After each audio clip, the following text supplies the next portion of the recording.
Les vraies voix Sud Radio, 17h-20h, Philippe David, Cécile de Ménibus. Bienvenue dans les vraies voix pour ceux qui vont partir en week-end. D'abord, on a une pensée pour ceux qui vont travailler ce week-end, les boulangers, les commerçants, tous ces gens-là. Et même des journalistes de Sud Radio. Des journalistes à Sud Radio, oui, ça bosse pas non plus. Non, je plaisante. Jean-Marie Barbry rentre dans le studio, il vous regarde avec un air de mitrailleuse à la place des yeux. Mais parlez, moi, je pense qu'il est surtout attiré par le chocolat. En tout cas, avec nous aujourd'hui, pour commenter l'actualité, Philippe Bilger est avec nous, Elisabeth Lévy, directrice de la rédaction de Causeur, et René Chiche, directeur des rédactions du groupe Entreprendre la Fond Presse. Ce fameux René Chiche qui, vous vous souvenez, au Festival de Cannes, on parlait que de lui. C'est quand même je suis incroyable. partout. Oui. Il est parti. Et on se demande qui sera le type en blanc à Marseille à côté de René Chiche. Exactement. Allez, tout de suite, le grand débat du jour. Les vraies voix Sud Radio, le grand débat du jour. C'est pas aux contribuables français de payer par leur solidarité des logements HLM à ceux qui sont des délinquants, qui ont commis des actes très graves. C'est une mesure que les Français comprennent, c'est une mesure que chacun est en mesure de comprendre et d'accepter. C'est une punition collective. La seule personne qui est responsable de l'acte de délinquance, c'est celui qui l'a commis et pas toute sa famille. Si par exemple ils ont un frère de 10 ans, pourquoi lui doit être pénalisé parce que son grand frère a fauté? Quand on a des frères et des sœurs dont on doit s'occuper, on a une responsabilité de rester dans le cadre de la loi et non pas d'aller piller, brûler des magasins. Et donc pas de pitié pour les émeutiers. Dans une note datant de mercredi, le ministre de l'Intérieur demande l'expulsion des auteurs de violences urbaines de leurs logements sociaux. Une décision qui tombe une semaine après la polémique sur l'expulsion d'un émeutier de sa famille dans le Val d'Oise, Philippe. Oui, et ça fait beaucoup réagir. Et vous, qu'est-ce que vous en pensez? Est-ce que les émeutiers et les familles d'émeutiers qui profitent d'un logement social doivent être expulsés, ou est-ce que ça vous paraît purement scandaleux? Quelle que soit la réponse, on attend vos appels. Un seul numéro, le 0826 300 300. Et donc à cette question, faut-il expulser les familles de délinquants des logements sociaux? Vous dites oui pour l'instant à 84%, 0826 300 300. Si vous voulez commenter. Et notre invité, Philippe. Alexandre Touzet, maire de Saint-Yon et vice-président LR du conseil départemental de l'Essonne en charge de la citoyenneté, de la prévention et de la sécurité. On fait un tour de table, les vraies voix. Est-ce que c'est un effet de com'? C'est la question qu'on a posée à notre invité, Philippe Bilger. Ou est-ce que vous pensez que les préfets ayant l'ordre de Beauvau, ça peut peut-être faire bouger les choses? Je crois que c'est de la communication, mais intelligente. Je rejoins ce qu'a dit tout à l'heure monsieur le maire, Cécile, lorsqu'il a indiqué que juridiquement c'était difficilement opératoire. Mais je me demande si, compte tenu de l'état du droit aujourd'hui, il n'est pas nécessaire que certaines personnalités, comme Gérald Darmanin, aient des propos de rupture en pleine conscience de leur illégalité d'aujourd'hui pour apporter une avancée de la loi demain. Et je crois que c'est important qu'il y ait des esprits intelligemment dissidents qui font avancer le débat, parce que c'est du bon sens derrière tout cela. Mais est-ce qu'on pourra le réaliser? Elisabeth Lévy. Alors moi, je vais plus soyer, mais aller plus loin que Philippe. C'est une mesure qui est évidemment plébiscitée, parce que les familles sont responsables. Le logement social n'est pas un droit de l'homme, contrairement à ce que les gens ont l'air de dire. Ça suppose aussi, si vous voulez, que la famille qui en bénéficie remplisse sa part du contrat et ne pourrisse pas, si c'est possible, la vie de ses concitoyens. Pour les dealers, ça devrait être la même chose. Et j'ai une seule chose à dire, ça commence à bien faire que le droit soit en opposition radicale avec le bon sens. Donc, ça ne me paraît pas être quelque chose de très compliqué. S'il faut, je ne sais pas si ça relève de la loi ou si par exemple je vais vous lire un article à ce sujet. Ou si un décret pourrait le faire. Alors, je ne suis absolument pas d'accord ni avec Gérald Darmanin ni avec Philippe Bilger et Elisabeth Lévy.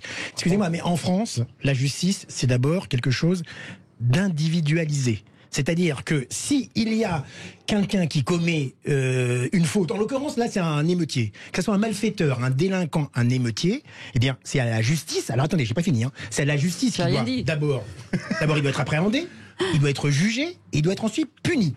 La personne qui a commis la faute, n'est-ce pas, punie sous différentes façons d'ailleurs. Ça peut être de la prison, du sursis, des TIG, enfin tout ce qu'on sait. Non, mais là je trouve que c'est absolument anormal qu'on puisse accorder un peu d'importance à cette idée de Darmanin qui fait son Sarkozy, n'est-ce pas? J'occupe tous les jours l'espace médiatique avec une mesure, parce qu'il a été très mauvais lors de son discours de rentrée, il a été très mauvais même durant les émeutes, n'est-ce pas? Il a au basque l'épisode du Stade de France, faut pas l'oublier aussi, donc il essaie de se refaire un petit peu, mais moi je trouve ça, d'abord c'est une double peine. Pourquoi lorsqu'il y a une brebis galeuse, c'est le cas de le dire, dans une famille, on doit expulser toute la famille? Je ne vois pas pourquoi. Alors on s'offusque, je me souviens il y a 2 mois, lorsque je proposais l'annulation, la suspension des aides sociales pour une personne dans la famille, on s'offusquait. Il y avait la ministre, l'ex-ministre Nadia, vous vous souvenez? Bon, je ne suis pas du tout d'accord. C'est absolument anormal. D'abord, c'est une double peine, ce qui n'est pas normal. D'ailleurs, je pense que même constitutionnellement, ou même devant le Conseil d'État ou le tribunal administratif, je pense que ce soit plaidable. Et d'ailleurs, dans le cas de cette famille-là, c'est pas du tout dû aux émeutes, hein. C'est parce qu'ils payaient pas leur loyer. Donc ça concerne à la fois le logement social et le logement privé. Vous avez fini votre conférence ou pas? Excusez-moi. Monsieur le maire, voilà, on a fait le tour de table de nos éditorialistes. Finalement, votre point de vue à vous, c'est quoi? Alors moi je suis pour la réforme parce que je suis pour la responsabilité, notamment la responsabilité des parents. Je pense qu'on peut pas bénéficier des bienfaits de la République, que ce soit les allocations familiales, que ce soit le logement social, que ce soit les tarifs dégressifs pour les cantines, que ça soit, et puis piétiner la République et ne pas se sentir responsable. Je pense qu'à un moment, il faut que notamment les parents, il y avait un texte qui avait été déposé par Alexandra Martin, députée de Cannes, et avec l'inspiration d'Alice Nistar, pour responsabiliser les parents. Je pense qu'aujourd'hui, il faut poser cette responsabilité. Ils sont signataires du bail, ils doivent assumer. Et je pense que la double peine, elle n'est pas pour les familles. La double peine, elle est pour les habitants. Elle est pour les gens qui ont vu leur voiture au bas de leur immeuble brûler. Elle est pour les enfants qui ont vu leur école cramée. Elle est pour les polices municipales et les policiers qui ont été attaqués. La peine, elle est pour eux. Elle n'est pas pour les délinquants qui ont mis le bazar dans nos villes. Donc je pense qu'il faut faire la part des choses. Et aujourd'hui, on a des gens qui bénéficient d'un certain nombre de services, et c'est très bien. Moi, je souhaite que la République soit généreuse, mais la contrepartie d'une République généreuse, c'est la responsabilité. Alors, monsieur le maire, je vais juste revenir sur le texte de loi. Normalement, le droit ne permet pas au préfet d'ordonner l'expulsion, mais les ministres citent 2 articles, le 1728 du Code civil et la loi 80-462 du 6 juillet 1989, qui dit... L'article 7, oui. Voilà, ils font valoir de la communication d'un acte de délinquance grave à proximité de son lieu d'habitation constituerait une atteinte à l'usage paisible de son logement, selon les critères. Un bailleur peut donc saisir le juge civil pour que ce dernier prononce la résiliation du bail de l'habitation. C'est-à-dire qu'en clair, si vous habitez dans un immeuble et que vous mettez la pagaille, le bailleur peut vous expulser. Voilà. Vous habitez un immeuble où une famille met la pagaille et vous n'en pouvez plus, mais personne ne fait rien. Venez témoigner au 0826 300 300. Philippe Bilger. Monsieur le maire, vous qui connaissez certainement mieux la pensée de Gérald Darmanin que moi-même, qu'est-ce qu'on ferait éventuellement de ces familles qui seraient expulsées d'un endroit, d'un logement où ils créent le désordre? On les enverrait où concrètement? Est-ce qu'ils ne risqueraient pas d'avoir le même comportement ailleurs et de pourrir, par exemple, des lieux jusqu'à leur arrivée paisible? Alexandre Touzet, je vais poser une question de Béotien, surtout qu'il y a la loi Dallot, théoriquement, qui oblige de loger les gens. Oui, alors la loi Dallot s'applique au bout d'un certain temps, donc déjà il serait puni à un certain temps. Et c'est vrai qu'on est de toute manière, vous l'avez dit, dans le Val d'Oise, c'est le cas d'un impayé, et le seul pouvoir du préfet, c'est de donner concours de la force publique pour pouvoir exécuter la décision du juge civil. Donc c'est pour ça que effectivement, je pense que sur les 4000 interpellations, c'est comme les OQTF, à mon avis, à la fin, le nombre de décisions d'expulsion, à mon avis, va être en dessous de 10, quoi. Donc on parle de quelque chose qui est très théorique vu l'état du droit, en fait. 0826 300 300, Marc est avec nous. Bonsoir Marc, vous nous appelez du Gard, bienvenue. Oui, bonsoir. Bienvenue sur Sud Radio. Vous en pensez quoi de cette affaire? Vous êtes pour l'expulsion, contre l'expulsion? Alors, je vais peut-être pas être surprenant, mais je suis pour l'expulsion. D'accord. Pourquoi? Alors, pour la simple et bonne raison que, alors vous allez m'arrêter si je me trompe évidemment, mais les logements sociaux sont réservés, ou en tout cas, à la base, sont faits pour les personnes qui sont dans le besoin. Oui, pour les personnes à faible revenu. Voilà, les personnes à faible revenu qui peuvent pas avoir un logement, on va dire, luxueux, enfin bref, qui répond aux besoins essentiels, on va dire. Les personnes qui sont dans ce genre de situation, si elles bénéficient déjà de cet avantage-là, c'est que, elles sont quelque part redevables à la société, ou en tout cas... de ce soutien, voilà. c'est ça que vous voulez dire, voilà. Exactement. Donc moi je trouve ça très hypocrite, voire même c'est le monde un peu à l'envers si vous voulez, que des personnes, alors de la famille, la personne directement ou la famille de cette personne, détruisent des biens qui sont publics ou même privés en soi, mais bref, détruisent des biens alors qu'ils bénéficient de... Davantage, c'est ça que vous voulez dire. Marc, vous restez avec nous. 0826 300 300, Yann est avec nous. Et ensuite, on passe à nos éditorialistes. Oui, Yann ? Oui, rebonsoir Cécile, rebonsoir à toute l'équipe. Alors c'est un problème assez complexe en fait, parce que effectivement, si on peut considérer pour moi qu'expulser des familles qui en plus souvent bénéficient du deal des délinquants. Alors quand il s'agit de dealers, par exemple, l'argent qui est ramené dans le foyer, des fois sert à tout le foyer. Et d'ailleurs, c'est pour ça que beaucoup de ministères à l'époque ne bougeaient pas, parce qu'on estimait que, vous voyez, c'était quand même une économie parallèle, certes, mais elle faisait vivre des familles. Et ça, c'est un peu embêtant. Mais effectivement, le problème, c'est que quand on expulse une famille sur des coups un petit peu de communication, c'est ce qu'est en train de faire M. Darmanin. Et Dieu sait pourtant que moi, je suis quelqu'un de plutôt avec une sensibilité LR. Mais c'est plutôt un coup de com', parce que très clairement, cette famille, derrière, il va falloir la prendre en charge. Et donc, c'est la communauté. Et donc, ça veut dire, en fait, c'est bien, encore une fois, les fonds publics, et donc l'argent de nos impôts, qui va servir à reloger ces familles qu'on aurait mis autant de mal à expulser. Alors peut-être qu'effectivement, il y a peut-être d'autres méthodes à prendre en compte. C'est bien de le prendre par le bras-le-corps, parce que je pense que, comme disait Monsieur le maire, moi je dis que 90 à 95% des gens qui habitent dans ces cités, qu'on parle du 93, du 95, du 94, de la Grande Borne à Grigny, vite, Yann, parce qu'on n'a pas beaucoup de temps. La plupart de ces gens veulent vivre tranquilles, en fait. Oui, mais oui, vous avez raison. Et ceux qui foutent le bordel, c'est une minorité. Oui, bougez pas, Yann. Restez avec nous. Elisabeth Lévy.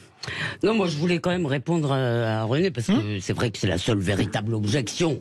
En réalité, c'est celle, disons, de l'humanité, du droit, de l'individualisation des peines. Mais ça marche pas, parce que, si vous voulez, il y a un moment, la justice, le rôle de la justice, c'est aussi de protéger la société. Je suis désolé, le rôle des institutions, c'est de protéger la société. Et évidemment, il y a la responsabilité parentale. Moi, je suis navré. Il y a beaucoup d'aides pour élever ses enfants. Pardon, il y a... vraiment.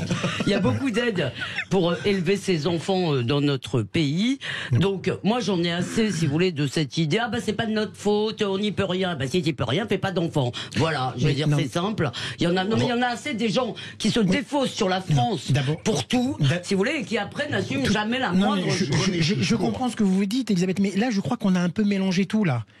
On parle d'un émeutier dans une famille, d'un malfaiteur, d'un délinquant dans une famille, ou d'une famille d'émeutiers. Non, on parle d'un délinquant dans une famille. Alors là, c'est mon désaccord avec vous. Oui. Moi, je ne suis pas du tout d'accord là-dessus. S'il y a un délinquant, un malfaiteur, un émeutier dans une famille, je ne vois pas pourquoi toute la famille devait en subir les conséquences. Excusez-moi, c'est extrême. Et je termine là-dessus juste en une phrase. Oui. En plus, c'est extrêmement dur, une expulsion. Je vois pas pourquoi on expulse une famille. Et brûler une voiture. Mais je suis pour. C'est pas extrêmement dur. Mais je suis pour qu'on punisse le malfaiteur. Je voudrais poser une question à Alexandre Touzet. Vous êtes vice-président en charge de la sécurité du département de l'Essonne, où il y a quand même des quartiers difficiles, la Grande Borne, etc. Quand il y a des familles qui vivent vraiment du trafic de drogue, c'est autre chose. Attendez, parce que ça existe. Est-ce qu'on les expulse de leur logement social, ou est-ce qu'on laisse faire au nom de l'achat de la paix sociale ? Alors il y a quelques cas d'expulsion, mais c'est extrêmement compliqué, parce que ça nécessite des témoignages. Et on sait bien que les voisins sont parfois hautement sous pression, que c'est compliqué de témoigner, c'est compliqué de...